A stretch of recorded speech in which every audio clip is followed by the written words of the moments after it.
دوستو، جنت مسلمانوں کے لیے بنی ہے، یہ ایسے نہ کسی کو ملی ہے اور نہ ہی ملے گی۔ نیک مردوں کو جنت میں انعام اور پرہیزگاری کے ساتھ دنیا میں اللہ تعالیٰ کے احکامات پر نیک زندگی گزارنے پر حوریں دینے کا وعدہ کیا گیا ہے۔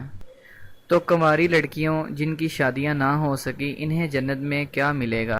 یا پھر شادی ہوئی تو تھی لیکن شوہر جنتی نہ ہو سکا تو اس کے ساتھ کیا سلوک ہوگا؟ عالم دین شیخ محمد صالح نے معاملہ حل کرتے ہوئے کہا کہ اللہ تعالیٰ انہیں اجازت دے دیں گے کہ وہ اپنی مرضی سے جس جنتی مرد سے شادی کرنا چاہیں، انہیں اس کی اجازت ہوگی۔ انہوں نے کہا کہ قرآن پاک میں ارشاد باری تعالیٰ ہے، جس چیز کو تمہارا جی چاہے اور جو کچھ تم مانگو سب تمہارے لیے ہے۔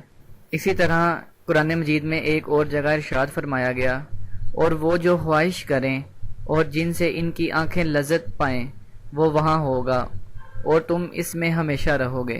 پیارے دوستو، اگر آپ کو ہماری ویڈیو پسند آئے تو ویڈیو کو زیادہ سے زیادہ لائک کریں، شیئر کریں اور ہمارے چینل کو سبسکرائب کرنا مت بھولیے۔ شکریہ۔